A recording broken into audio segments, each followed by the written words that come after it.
Okay, so where we left off, Ray's in the wedding, right? He's going to be the ring bearer, and he's getting all dressed. And now he and Grandpa cannot find the pants that go with the suit.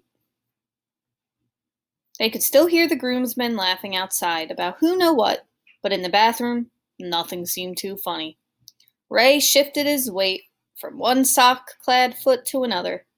I can't go out there in my underwear, he said, holding up his neon purple sweatpants. Can I just wear these? I don't reckon so, Grandpa answered. Everybody would be staring at you instead of Nancy Lee. Rap, rap, rap, rap, came a knock on the bathroom door. Ray and Grandpa heard the best man's friendly voice. 10 minutes until showtime, he said. Can't we just get another pair of pants? Ray asked. Grandpa shook his head. Not in 10 minutes, but I have another idea. Grandpa excused himself to see if any of the guests were sporting Ray's size.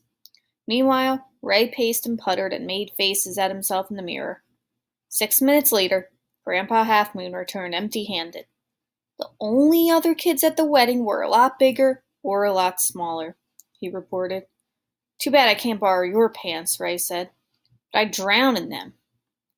For another minute, Ray and Grandpa tried to come up with a solution.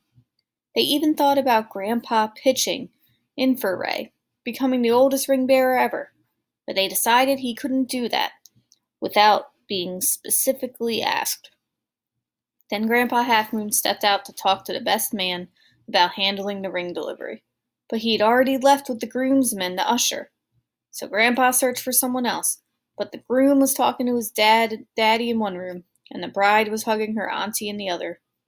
No luck, Grandpa announced, returning to Ray. He glanced at his pocket watch. We've got about a minute and a half. Ray felt like his bow tie was strangling him. I can't go out there half naked, he replied. Grandpa looked from his own pants to Ray's bare legs. Maybe you can borrow my slacks after all. At least it's worth a try. At the last rap, rap, rap knock, Ray stared at his reflection. He looked smart enough in the white shirt, tux jacket, white rosebud boutonniere, and Grandpa's church slacks, rolled at the waist and leg bottoms, held tight by his own leather belt. He grinned at Grandpa, standing there in his boxer shorts, and said, It'll do. You look like your daddy did when he got married, Grandpa said. Except shorter, don't you know? As a heart began to sing, Ray marched out to the bathroom, through the hallway, with the fuzzy burgundy wallpaper, down the spiral staircase, and past a window framed in forest green velvet curtains, barely in time to start down the aisle.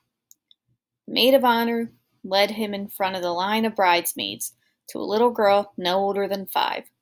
She gripped a basket of white rose petals and stared at him with very scared, watery eyes.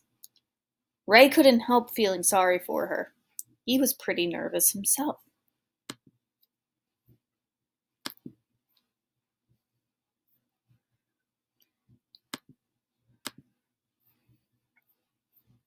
Oh, sorry, guys. Don't worry, he said. We'll do all right. After all, Ray thought, the worst part is behind me. Just then, Ray realized he'd forgotten the wedding ring. Grandpa Half Moon still had it upstairs in his jacket pocket. Uh-oh, Ray thought. I'll never make it back in time. Racing around bridesmaids, he was just about to shoot up the spiral stairs when he spotted Grandpa Half Moon peeking from behind one of the forest green velvet curtains. A lace-trimmed label cloth had been tied around his waist. In his outstretched hand, waiting for Ray, was Nancy Lee's diamond ring.